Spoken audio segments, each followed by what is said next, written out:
dans la science en général, vous trouvez que le pouvoir des médias peut être dangereux et que nous sommes au début d'une époque où l'information sans hiérarchie, le courrier des lecteurs, les réseaux sociaux vont pouvoir redéfinir par eux-mêmes, sans aucun substrat réaliste, la médecine et ses dangers. Ça vous a porté préjudice, tout ce qui s'est dit sur les réseaux sociaux, sur cette maladie on a tout entendu ou pas du tout? Non. Vraiment non, mais au-delà de ça, vous dites que vous trouvez qu'il y a trop de personnes qui n'y connaissent rien, qui parlent partout, en fait, c'est ça?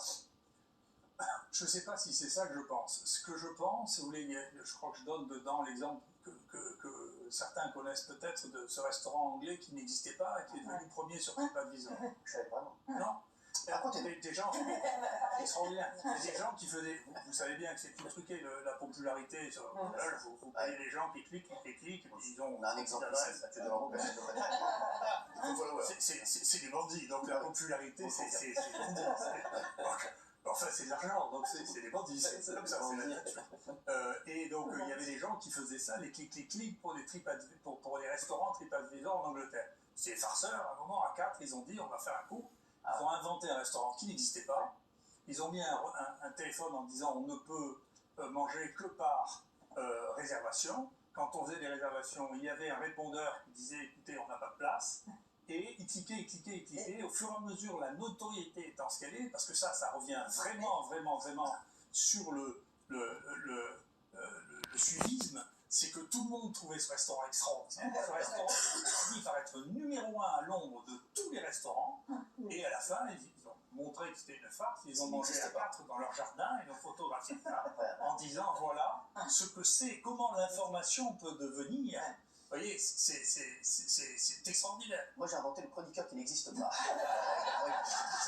Vraiment. Alors, oui, vous et c'est extraordinaire. C'est fou ce que vous dites, parce que ça rejoint l'idée de ce que vous dites dans le livre. Ça rejoint, si on fait un peu de science dedans, il y a un type, vous pourrez regarder ça, qui s'appelle Arch, qui est un des plus grands psychologues du siècle, qui avait fait cette expérience, qui est la même que celle que Goebbels donnait. Goebbels disait, si vous répétez suffisamment, avec suffisamment longtemps, un public qui est choisi qu'un rond et un carré, il finit par penser que c'est un carré.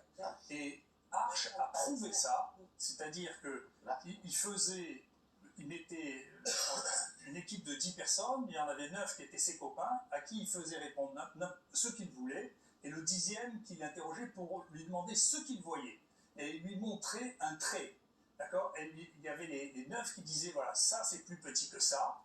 Les 9 disaient ça, et lui qui voyait le trait très plus long, il disait, il y en avait un tiers qui disait, comme la majorité, vous voyez, c'est le plus petit. C'est fou. C'est ce qu'il voyait. Le cerveau, on peut influencer. Professeur Arnaud, je vous le dis, je vois les choses